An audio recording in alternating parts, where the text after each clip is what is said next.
Thank you for coming, all of you. It's very generous. Before we start, I want to give credit to Pierre Bayard, who is the author of the book Œdipe n'est pas coupable, which means Oedipus is not guilty. He created a sort of new approach. He's a psychoanalyst and philosopher, and he takes obvious situations where a criminal is designated and goes into the text in tiny details and often proves that the one who's thought to be guilty is not guilty. And he famously, his first book was a book based on the murder of Roger Ackroyd, which was the first book of Agatha Christie. And if you've read it, or even if you haven't, I will tell you that it's a classical murder situation where someone is killed in a house, and Hercule Poirot, the detective, the Belgian detective, is called in to find out who is the guilty person. And the person who is telling the whole story is the narrator. He is telling us who is coming, who is going, what Hercule Poirot is doing, etc. And in the end, Hercule Poirot calls everybody in a room and says, the guilty person is the narrator. And this is how Agatha Christie appeared on the stage, because it was a revolutionary thing to say that the narrator is the guilty person. Of course, there's a reference to Proust and etc. But Pierre Bayard went into the thing and showed with perfect precision that in fact the narrator was not guilty. And this is how he started his career. And so now this year he came out with this book, Oedipus is Not Guilty. It is published at the Éditions de Minuit, which is a very famous and classy French publishing company. It was created by Jérôme Lindon during the occupation of France. So it was clandestine at the time it was created. And the first book which was published was The Silence of the Sea by Henri Vercors, Le Silence de la Mer. And it has then grown to become the publishing company for Beckett and many other people. And some of the texts of Beckett were published in France and in French for the first time worldwide, because Beckett was not really recognized at the beginning. So Éditions de Minuit were the first ones. So credit to Pierre Bayard, who really inspired me. It's more than inspired, he guided me through the whole thing, and it's me sort of, interacting with the text of Pierre Bayard, who, by the way, gave his authorization for this lecture kindly. So all of you have a piece of paper like this, and on one side you have the parts of my lecture, so you will be able to see where I am. I will be calling the titles, so you will know where I am. Halfway through, roughly, we will take a break. The whole lecture is 45 minutes. The break will be 15 minutes, so in an hour you should be all going home, unless you want to stay. And You're welcome to stay. There's no problem, huh? And you're welcome also to see the show. If you haven't seen it, it's very beautiful. The shows, in fact, there are 2 shows. And on the other side, you have a plan with all the names of the actors, because the personage rather than the actors, the characters. And because it might be a little confusing. So if you get lost, refer to this. And it's basically kind of chronological. The lecture will start at the top, and chronologically I'll progress all the way down. Okay, so if you're lost, just refer to that. Okay, now the technology. So the title is Oedipus Rex, Antique and Present Echoes of a Tragedy. And the first part is called Looking at the Past Darkly, and we begin with the archaic past. The tragedy Oedipus Rex by Sophocles has a distant and confusing archaic past. It begins with a rape and a rapture. The daughter of King Agenor and his wife Telephassa is called Europe. She was so beautiful that she attracted the attention of the king of gods, Zeus. He promptly transformed himself into a magnificent bull, lied at the feet of the princess, who then made the fatal error of climbing on his back. Immediately the bull rose and galloped into the sea, carrying Europe on his back. Enraged, Europe's father, King Agenor, sent his 3 sons to look for the princess. The third son, Cadmos, accompanied by his mother, Telephassa, searched in vain in the region of Thrace. Soon, however, the queen died. Left alone, Cadmus went to consult the Pythie, who is the oracle of Delphi. She advised him to look for a cow, to follow it, and to create a city where the cow would lie to rest. Cadmus found a white cow bearing on her side the symbol of the moon, a white disk. Finally, the cow lied in the region called Boeotia. This is where Cadmus built the foundations of the citadel, which would bear his name and was destined to become the heart of the city of Thebes. The foundation of Thebes, the city of the Oedipal tragedy, is wrapped in additional mystery. Cadmus will have to kill a dragon whose teeth he had to bury in the ground of the city. This act in turn leads to the apparition of a band of soldiers he has to kill. However, he spared 5 fighters who later helped him building the citadel. Cadmus then married Harmony, a beautiful goddess betrothed to him by Zeus himself, probably trying to atone for Europe's rapture. Polydore, one of the sons of Cadmus and Harmony, is the great-grandfather of Oedipus. His son, the son of Cadmus, is Labdacus, and he will be killed and torn to pieces by the Bacchanals, who are priestesses devoted to Dionysius, the god of pleasure. Those are the origins of the tragedy, which will unfold over 3 generations, because the son of Labdacus is no other than Laius, who is the father of Oedipus. And, like a coded message awaiting its decryption, or like a dream its interpretation, the archaic past will turn out to be invaluable in the quest for the real murderer of Laius, for as we will see, Oedipus is not guilty. Repeating and remembering.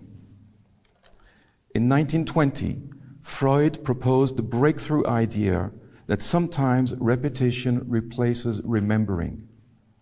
This view paved the way to the understanding of certain patients who, while systematically failing, keep unconsciously repeating the same causal actions. It also accounted for the signification of recurring nightmares or for the sexual fixation on a fetish, which are repetitive. It's always the same fetish. So something is being repeated instead of being remembered. This essential Freudian insight comes from his understanding that human beings are not only driven by the search for pleasure and the consequences of its repression, but also by the long-lasting effects of trauma. It is important here to understand that in Freudian terms, trauma can result from external as well as intrapsychic events. As a consequence, it is now accepted that there is something beyond the pleasure principle. We don't just function for pleasure. Sometimes we get caught in repetition and it is hurting.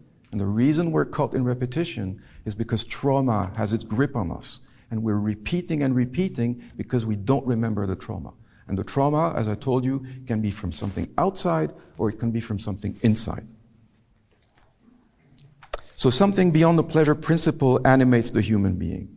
Is it the death drive or is it the destructive drive? To this day, this is a difficult question that remains the subject of fierce debate within the psychoanalytic community. But it accounts for societies falling into situation of hatred and racism. All this is beyond the pleasure principle. It is not in a search for pleasure. So those are the origins. Oh, sorry, I'm not there. Right.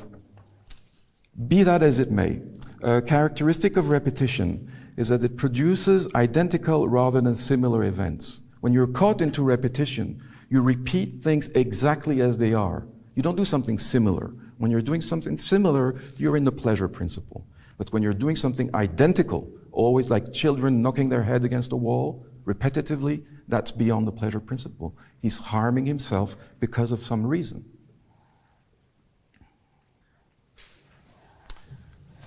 The archaic background of the tragedy of Oedipus contains certain events, situations, or characters which eerily reappear, repeat themselves almost identically. They are repetitions concealing a trauma. And they are the following. The bull of Europe echoes the cow of Cadmus. Remember that Cadmus had to follow a cow. The incestuous relationship between Cadmus and his mother, he goes alone with her to look for the place. Where's the father? So this echoes with the incestuous relationship, which we will talk about at length, between Oedipus and Jocasta.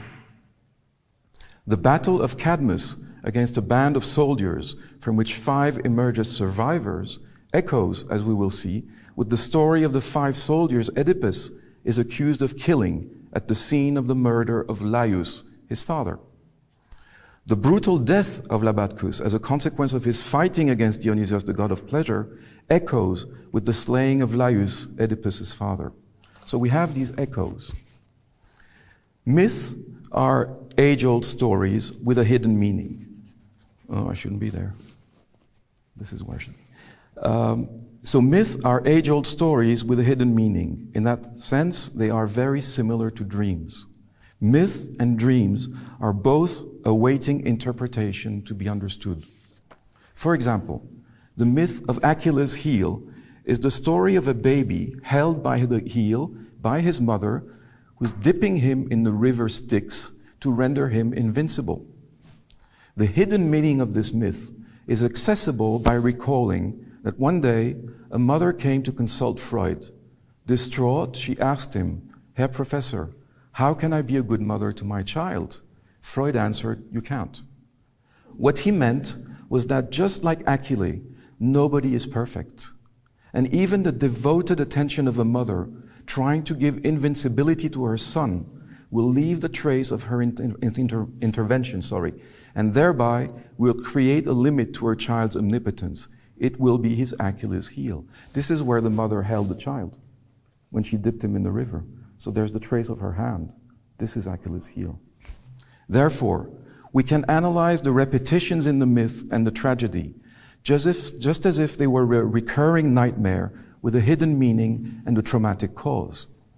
As Freud demonstrated, the fact that the nightmare unfolds beyond the pleasure principle in the form of repetitions does not mean it lacks a signification. Oedipus Rex, the tragedy, functions like a myth. It conceals a secret. The repetitions we have described are leads, traces, which are critical to succeeding in resolving the question, is Oedipus really guilty of the murder of his father? The archaic past preceding the events of the tragedy has left us with traces which are indicating a direction. As the tragedy begins, the presence of clues encourages a careful rereading of the text, because the story it tells is so illustrious, it has made us unaware of its hidden meaning. In Freudian terms, the story functions as a screen memory. We think we know what it means, but in fact we are blinded by it. However, this blindness is not only caused by the legendary dimension of the tragedy. Sophocles did not include the archaic past I just described to you in the tragedy. Is it possible that this omission, unconscious or not, conceals an attempt by the author at drawing our attention, as well as his own maybe, away from a question that is so terrifying that it challenges the very foundation of civilization?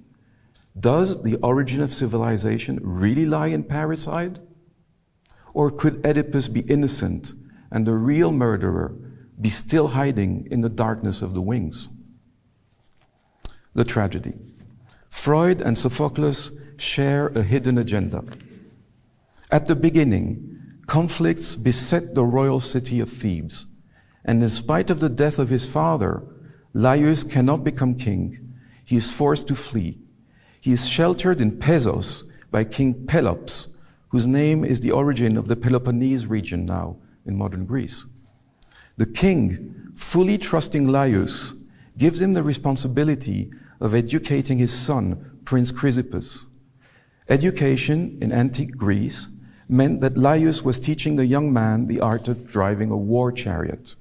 And this, as I will later stress, is another important clue which will manifest itself in the form of repetition. Tragically, Laius betrays the trust of King Pelops. He falls in love with young Chrysippus, captures him, and rapes him. Broken by trauma and guilt, the victim, the boy, hangs himself. Furious, Pelops prays his god Apollo, begging for revenge. Apollo decrees that Laius will one day be killed by his son and will make love to his mother. The tragedy of Oedipus begins even before he was born. And one could even argue that it began with the rapture of Europe by Zeus. In other words, the tragedy begins with a rape committed by a god, which is echoed by the raping by Laius, father of Oedipus, of the young prince Chrysippus, another repetition. Repeating rather than remembering. In a sense, Freud himself also repeats Sophocles' blindness, because in his analysis of the Oedipus complex, he completely ignored the archaic past of the tragedy. Maybe Freud fell victim to a massive identification to Sophocles. At the very least, he repeats Sophocles' slip, another repetition. It must, however, be remembered that the ancient Greeks were fully aware of the antique past, just like the contemporary audience, which goes to see the most recent episode of Star Wars Stories, is fully aware of its first episode. In other words, vis-à-vis his audience, Sophocles had an agenda, albeit unconscious.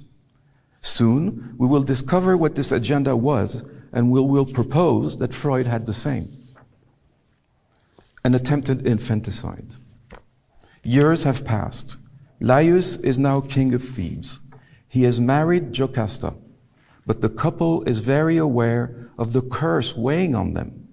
Laius keeps away from Jocasta, afraid of having a child who would realize the prophecy. One night, however, he drinks too much and falls in the arms of his wife. 9 months later, Oedipus, their son, is born. Faced with a potentially catastrophic situation, the couple decides to kill the child. Probably hesitant to actually murder a baby, they tie his feet together by inserting a metal pin, piercing his heels, and hand the baby to one of their servants, a shepherd. The man is instructed to hang the child by the feet in the branches of a desert tree on Mount Citeron, and to abandon him there. The wild animals will devour him. But the shepherd cannot accomplish his mission. Leaving a baby to his death like this is too cruel. By chance, he runs into another shepherd, a Corinthian, and entrusts him with the baby. Adopted, Oedipus grows up bringing joy to his newfound parents, the king of Corinth, Polybe, and the queen, his wife, Merope. They are a childless couple. Intrigued by the mystery surrounding his origin, Oedipus travels to consult the oracle of Delphi. He begs her to resolve the enigma obsessing him. The oracle's answer is catastrophic. Rather than telling Oedipus the truth about the identity of his real parents, Sisyphus, the oracle, informs him that his destiny is to murder his father and marry his mother. Shattered, Oedipus, confused and convinced that the curse is related to the only parents he knows, the king and queen of Corinth, his adoptive parents. He decides to stay away from Corinth and heads for the only other city in the region, Thebes.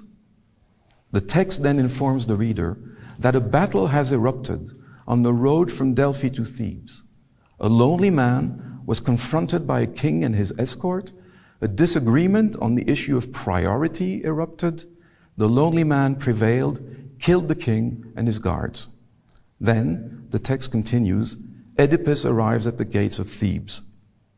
There lives a monster, the Sphinx. It has the face of a woman, the body of a lion, and the wings of an eagle. An anthropomorphic enigma, meaning a human enigma. The Sphinx was sent by the goddess Hera, protector of families, to punish the city of Thebes for the rape and murder of the young Chrysippus by Laios. The Sphinx presents Oedipus with an enigma he has to resolve under threat of death. Which being has 4 legs in the morning, 2 at noon, and 3 at sunset? Asked the Sphinx. Oedipus finds the correct answer. The human being. A baby walks on 4 legs, an adult on 2, and an ancient one on 3, 2 legs and a stick. The Sphinx jumps off the cliff to her death. The citizens of Thebes come running to celebrate the hero who has freed them from the monster. To thank him, they offer Oedipus the throne of the now defunct Laius and the hand of the queen Jocasta. Oedipus accepts and finds himself having unconsciously realized the curse of the god Apollo. He thinks that he has killed his father and he has married his mother. With time, Oedipus and Jocasta, his wife and mother, will have 4 children, among them the mythical Antigone. 20 years have passed. Now the city of Thebes is infested by the plague. Oedipus sends Creon, the brother of Jocasta, his wife, and his mother, to ask Sisyphus, the oracle, how to rid the population from the disease. As Creon returns, Oedipus is surrounded by his people, begging him to save them again. Creon asks to talk privately to Oedipus, but Oedipus refuses, arguing that the people also should be informed. Creon then publicly delivers the god's message. The city must rid itself of the filth and not let it grow until it becomes incurable. This mysterious message is clarified by Creon. The filth is the unsolved murder of Laius. Creon explains to Oedipus that the former king of Thebes, Laius, was attacked on his way to Delphi by a band of robbers. Oedipus expresses surprise that no formal inquiry into these terrible events was made and offers to take matters in his own hands. His first act is to publicly announce that any person who comes forward with information about the murder of Laius will be pardoned, and whoever is found to be withholding information will be punished. To make his decision very clear, Oedipus stresses that the penalty of death would even apply to himself. This latest announcement attracts attention. It is as if Oedipus confesses that, albeit unconsciously, he feels that he's guilty of something. The accusation. The people of Thebes expressed the wish to consult with Tiresias, a blind prophet. Oedipus had the same idea and asked for the old man to be brought to court. When consulted, Tiresias is hesitant and asks to be sent home. Furious, Oedipus accuses Tiresias of the murder. Shocked, the blind man decides to speak and accuses Oedipus of being responsible for the plague. Sent back home, Tiresias throws one last accusation. He alludes to the incestuous nature of the relationship between Oedipus and Jocasta. Finally, he warns Oedipus that soon he will become blind, homeless, and forced into exile. Oedipus, frightened and alone with Jocasta, tells her that he is sure the whole situation is orchestrated by Creon, Jocasta's brother, who together with Tiresias, the blind prophet, is plotting to overthrow him and take control of the throne. Jocasta, trying to reassure him, tells him that Laius once received the threat that he would be killed by his son. She reminds Oedipus that Laius was killed by a group of thieves, and that even if the curse from Apollo was playing a role, the fact that she and Laius had tied the feet of their baby and had him abandoned in a desert area had put an end to it. Therefore, she asserts, it is twice impossible that Laius was killed by his son, since a group of thieves did it and the son himself is long dead. Oedipus is worried and doubtful. Unconsciously, he understands that Jocasta's reasoning is flawed. What does this story of a son killing his father have to do with the present situation? Consciously, what triggers his concern is the fact that Laius was murdered at the intersection of 2 roads. This echoes in a strange way for him. Desperately trying to reassure himself, Oedipus questions incessantly Jocasta about the circumstances of Laius' death. Finally, she informs him that one man has survived the fight. Oedipus orders the man to be brought to him. Oedipus informs Jocasta that he too was involved in a fight on the road from Delphi to Corinth. He begins to wonder if the two events are not in effect one. However, according to Jocasta, the surviving man describes a scene where two groups of men were fighting against each other. Knowing that he was alone in the fight, Oedipus hopes against all odds that the two events are distinct. An old man arrives to Thebes. He is there to inform Oedipus that his adoptive father, the king of Corinth, has died. Oedipus will now become king of Corinth. While discussing matters concerning Corinth, the old man inadvertently informs Oedipus that he is an adopted child. He then identifies himself as the shepherd who was entrusted with the baby. He himself brought the child to King Polybus. The choir, there is in Greek tragedy a choir that comments on the situation. So the choir then suggests that the sole survivor of the battle in which Laius was killed could be the shepherd from Thebes, who years earlier was given the mission to abandon the baby hanging by the feet to the branches of a tree. Oedipus wants to meet that man to question him further, but he is held back by Jocasta, who now has an intuition as to the real identity of Oedipus. What if he really is her son? Finally, in a corner of the palace, the shepherd from Thebes appears. Confronted to the facts by the shepherd from Corinth, he remembers having given the child to him. Oedipus arrives and is convinced that the prophecy is accomplished. He has killed his father and married his mother.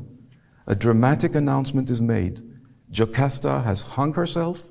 She is dead. Shattered, Oedipus finds her body and lies it on a couch. He then pierces his own eyes. Creon arrives, accepts Oedipus' request to be exiled to Mount Cithaeron, where as a child he was abandoned. You see the repetition there. And left to die by his parents, Jocasta and Laius. Thus, Sophocles' tragedy ends and our quest for the truth begins. And we shall now take a break. So, cold case, we are reopening the Oedipus file. There are three improbabilities. A careful rereading of the tragedy unveils three disturbing improbabilities. The first one has to do with the curse thrown at Oedipus by the oracle. He is doomed to kill his father and become his mother's lover. In the tragedy, the spectator hears the curse for the first time when it is uttered by Oedipus himself. After hearing the story of the battle which led to Laius' death, he is worried by the apparently coincidental resemblance between the fight he was embroiled in and the story he is told. Jocasta, surprised by Oedipus' concern, questions him. He answers by explaining that some time ago he started experiencing doubts about his origins and went to consult the oracle. He then repeats the curse as he heard it from the Pythia, the oracle. The other occurrence of the oracle's curse are all told indirectly by this or that character of the tragedy. However, these occurrences all differ on a precise point, the role imparted to the gods. In order to understand the nature of the discrepancies between the different renderings of the oracle's sentence, a difference must be made between two types of sentences. The first one is constative, the second is performative. A constative statement is a simple description of the future and the way it will unfold. This is the form of Tiresias' intervention when he simply says, "This is Oedipus' future and there is nothing I, Tiresias, can do about it." The performative statement appears in a quasi-hidden form when the Pythie, who is a priestess, the oracle, intertwines her constatative description of the future with the performative one uttered by Apollo, the god himself. This is heard intermittently pronounced when Tiresias tells Oedipus he is doomed to be soon a blind exile. Here, it is clear that the future is not described. Rather, it is decided by the god. The force of the curse depends on the strength, the power the god has to modify the future. Apollo, no doubt, has huge power, for although he is not Zeus himself, he is no minor deity. He is the god of war himself.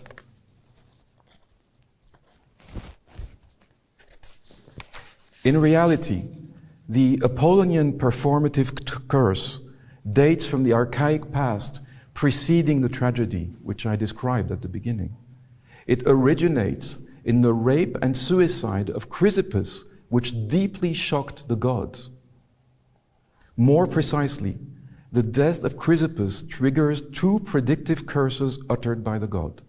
The first one condemns Oedipus to kill his father and marry his mother. The second one is the plague which befall Thebes as long as the murderer of Laius remains unidentified. And this is the fundamental point. These two curses are contradictory. For on one hand, the god orders Oedipus' sentence, and on the second, he punishes the people for the very realization of the curse. It seems, therefore, that for the tragedy to be logical, there is a missing link. When following the text with precision, it appears that Laius was not only supposed to die as a punishment for the rape and suicide of Chrysippus, but also more precisely to be killed by Oedipus, his own son. And if Oedipus had really killed his father, there would be no reason for Apollo to punish Thebes with the plague. Therefore, someone else killed Laius, and this attempt to defy the god, this hubris, is the gravest insult to the gods human beings can proffer.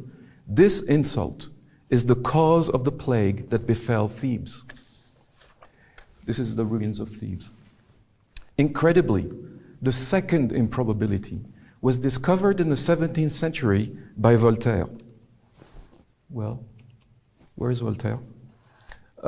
As mentioned before, the battle between Oedipus and a king accompanied by soldiers is told twice.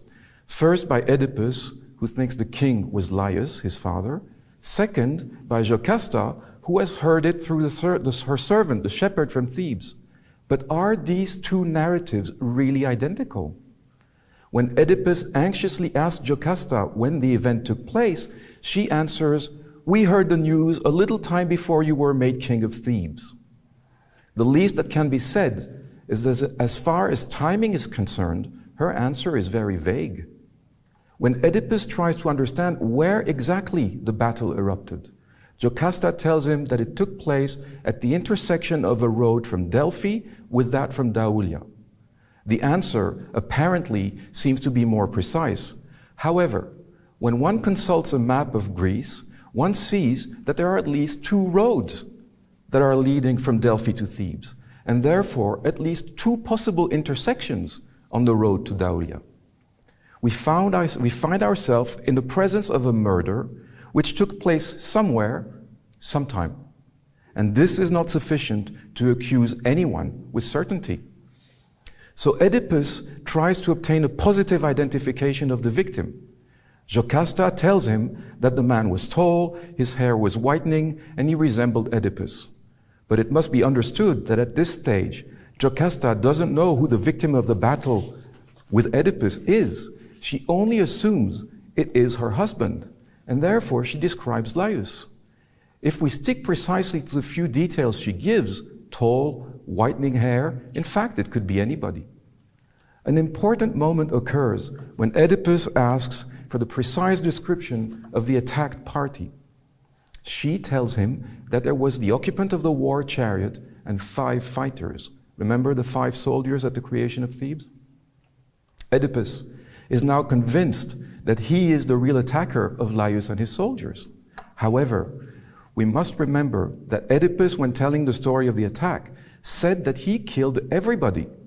We, on the other hand, know there was a survivor, the shepherd of Thebes, who is the informer of Jocasta. In 1719, Voltaire, interested by Sophocles' tragedy, pored over the details and noted a few troubling facts. The first one is the 20 years spanning the time between the arrival of Oedipus in Thebes and his interest in the exact circumstances of the battle that preceded it. This, Voltaire writes, is a very long time to be interested. How come Oedipus didn't bother about the identity of the victim for such a long time. After all, this concerns the death of his predecessor on the throne. Voltaire's attention is drawn to another second point. How can it be reported that Laius fell victim to a gang of attackers, and that hearing this, Oedipus doesn't react when he knows there was only one attacker, himself? Voltaire finds this contradiction so complicated that he jokes. He says, if this had been the enigma of the Sphinx, Oedipus would not have solved it. This has a huge consequence, because it is really a band of attackers who killed Laius. Then Oedipus is innocent, because in his battle, he was alone. In the tragedy, Oedipus realizes this and immediately seizes the opportunity. He says to Jocasta, if it is a band of attackers, it cannot be me. But Jocasta interrupts him and replies, no, it is this. I am not alone to have heard it. The whole city has heard it also. It is fascinating that her denial does not at all take into account Oedipus' question. She simply cries, no, it is this. And to give more weight to her answer, she stresses that everybody in the city heard it. Heard exactly what? She doesn't say. To clarify the concept of denial, Freud famously gave the example of a patient narrating a dream where a woman plays a key role. The patient says, but this woman is not my mother. And Freud to himself says, so it is his mother. What is Jocasta hiding with her denial? At the very least, she wants Oedipus, her husband, to be designated as guilty of the murder of his father, Laius. The problem now becomes whether the shepherd from Thebes is telling the truth. But this question is immediately blurred by his encounter at court with the other shepherd, the one from Corinth, because it leads to an abrupt changing of the subject. Now the issue becomes the story of the abandonment and adoption of baby Oedipus.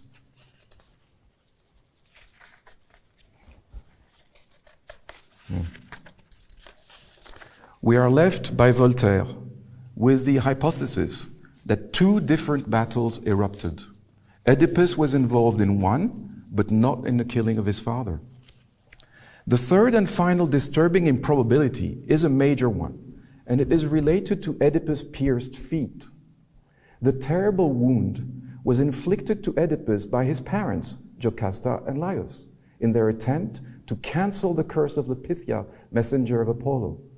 To avoid the murder of Laius by his son, the couple instructed the shepherd from Thebes to hang the child by the feet to a tree on Mount Citeron.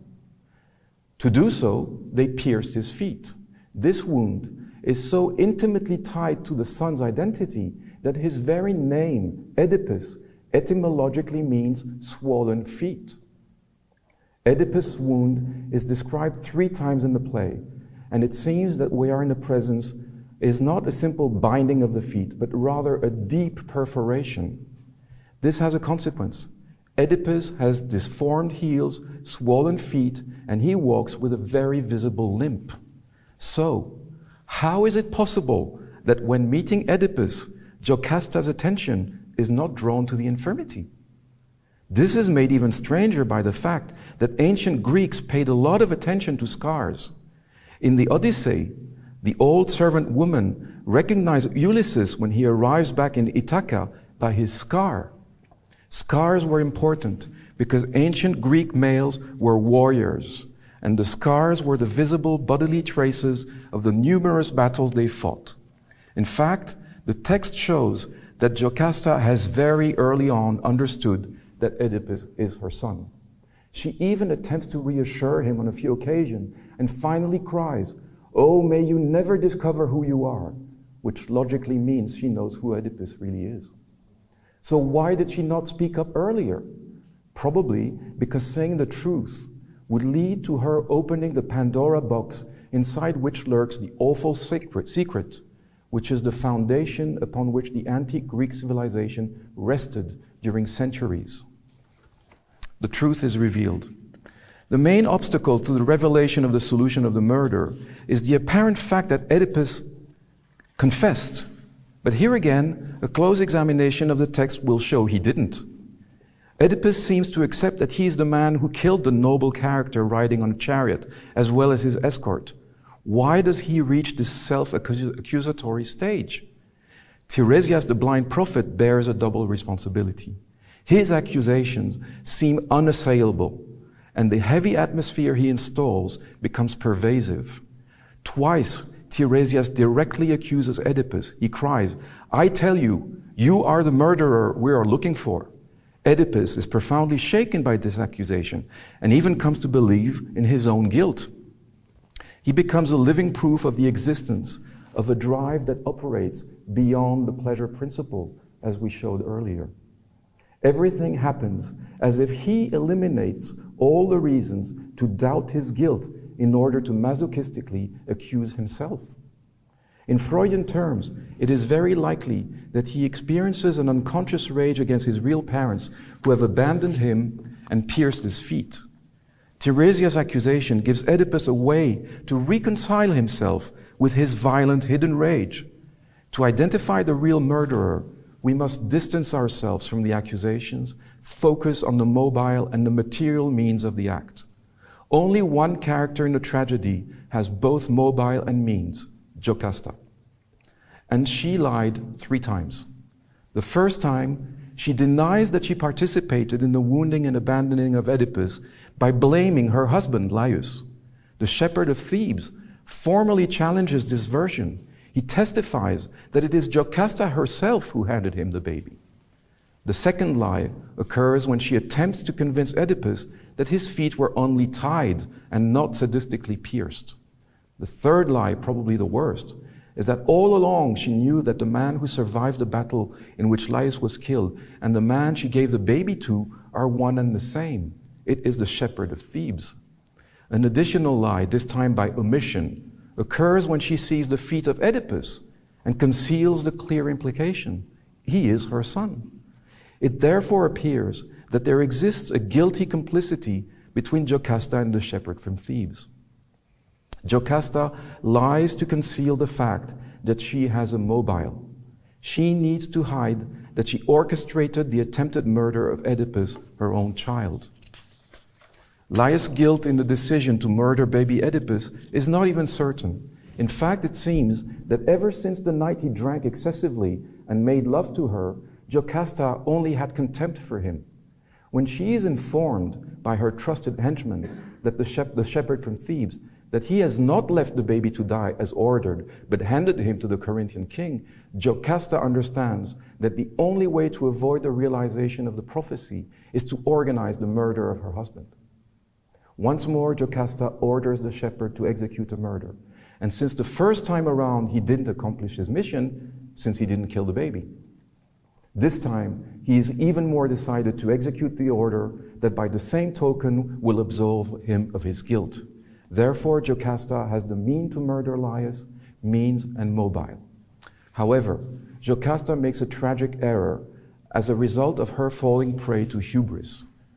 Hubris is grandiosity, thinking that you're a god. The prophecy is not that Laius has to die, but that he should be killed by his own son. Jocasta, by ordering the death of her husband, triggers the wrath of the gods because she attempts to twist their edict to her advantage. Jocasta's ordering and organizing the murder of Laius is the real cause for the plague that befell Thebes. Her suicide satisfies the gods, and the spreading of the disease stops immediately. Jocasta doesn't commit suicide because of the revelation of Oedipus' innocence. She kills herself because as a result, the people of Thebes will discover her terrifying attempt at infanticide. Although not included in the tragedy, the crime of infanticide is its real dark origin. The rape of Chrysippus and his suicide is a quasi-murder by a father figure. The order of Jocasta to abandon her baby to his death is the echo, the repetition of this antique secret. Infanticide, in fact, haunts Greek mythology. Kronos, the founder of the divine dynasties, devoured his children, as the famous and terrifying painting by Goya and before him Rubens reminds us. Echoes, repetitions, and slips. Echoes of the archaic past in the tragedy. A number of events from the archaic past of the tragedy resound through the corridors of time all the way into the tragedy itself. The bull kidnapping Europe resonates with the cow guiding Cadmus to the future site of Thebes. The bull is an impersonation of Zeus, the king of the gods, and the kidnapping of Europe is quite obviously a rape. It can be argued that this original rape is at the root of the rape of Chrysippus by Laius. As such, it certainly draws the rage of Apollo and all the gods. The apparition of the redeeming cow bearing the symbol of the virginal moon on its flank is a clear sign from the god that an attempt at reparation of Zeus's crime is made.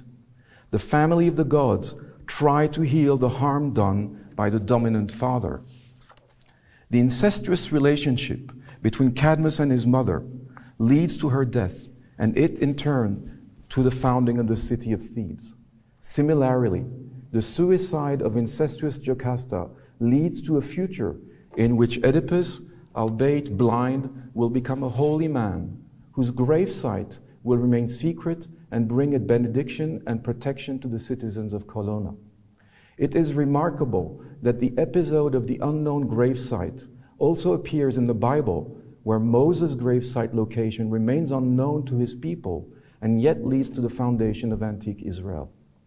In other words, the repetition is there to make clear that the victim of incest is innocent and retains the power to forge himself and his descendants a destiny. In the archaic past, Cadmus kills the dragon before laying the foundation of the city of Thebes. But suddenly, he has to fight a group of soldiers who have appeared out of nowhere. He kills all but 5 of them. They will then help him in the construction of the city. In the tragedy, Oedipus is accused of having killed the 5 soldiers escorting Laius. In reality, as we know, he didn't kill them. Another group of fighters sent by Jocasta did. In fact, there is even a survivor who will involuntarily save Oedipus. From the very heart of savagery emerges the salvation of the innocent. Hope is never lost.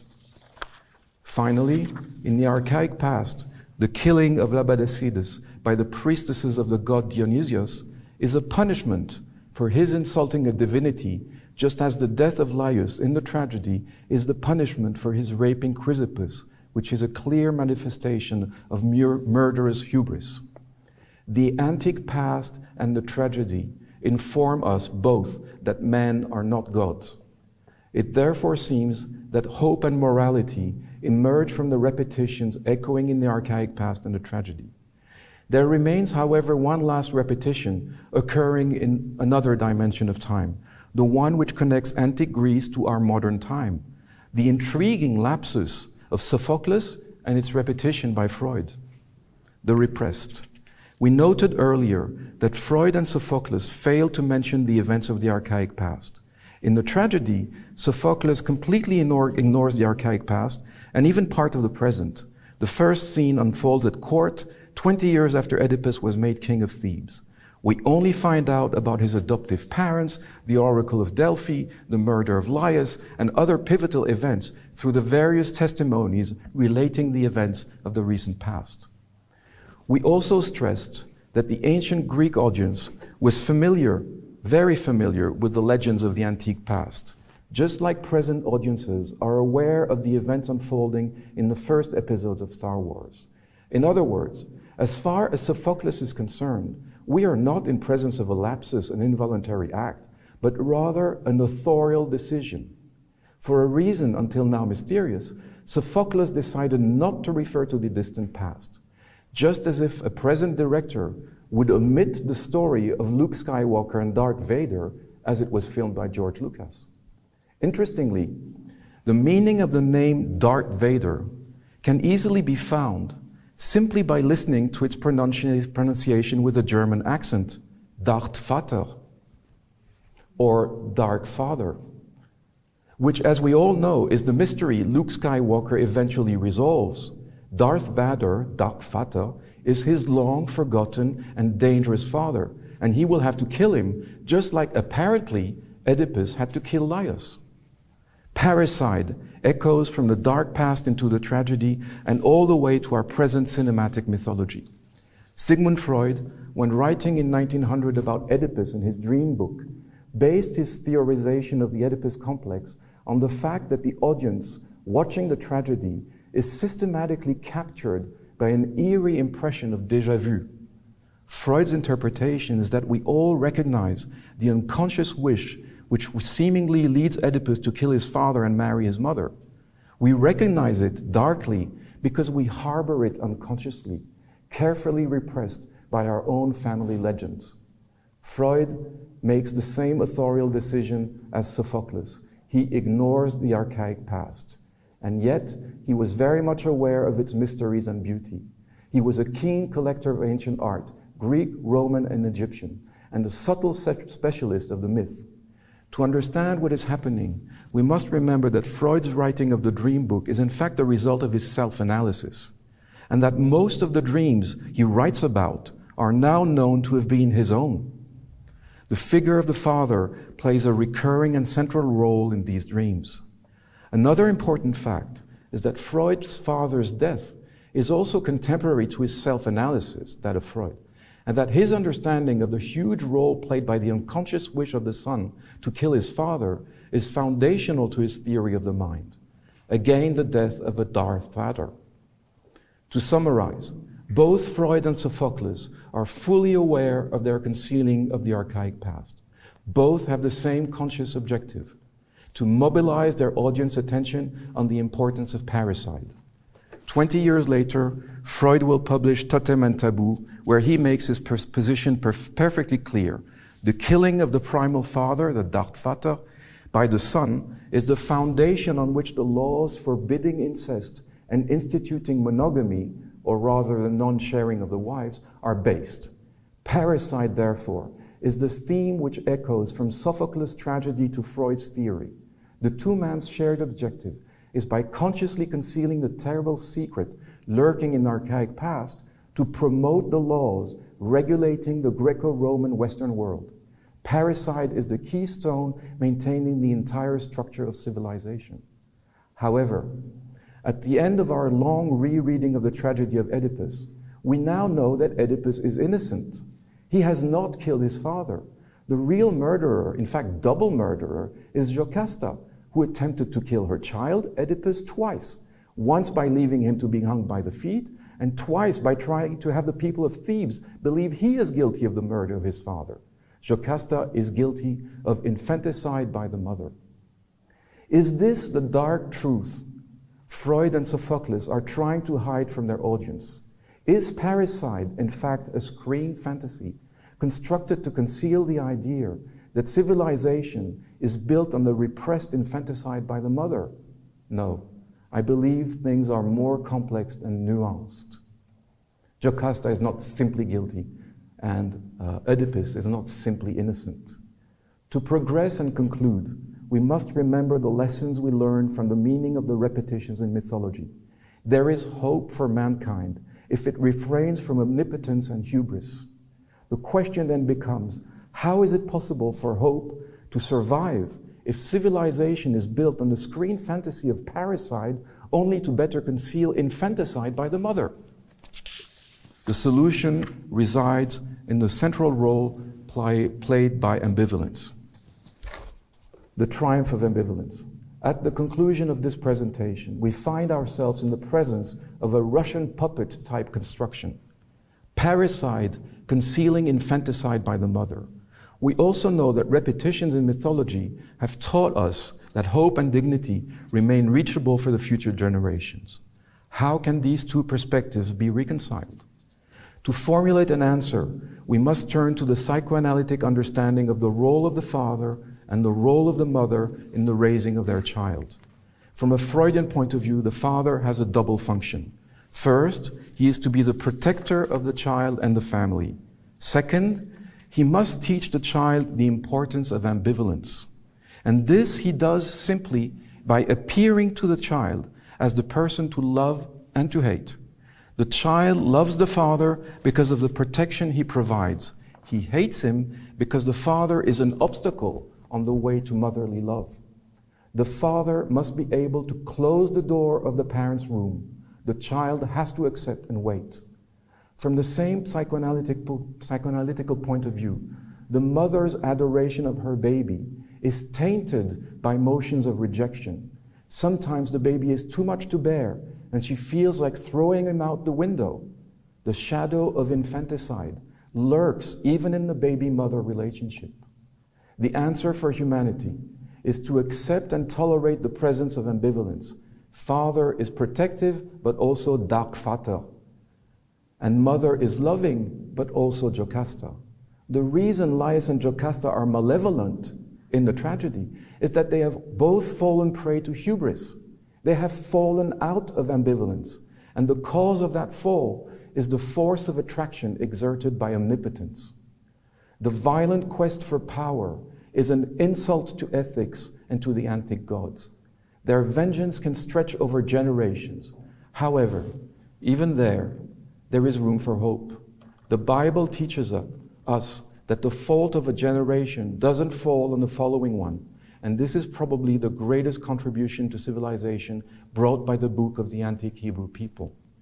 Be that as it may, we must turn our back to hubris and accept ambivalence, because it is the real characteristic of humanity. And then, if we succeed in giving space to the chaos within ourselves, we might give birth to a dancing star, as Nietzsche said. Thank you.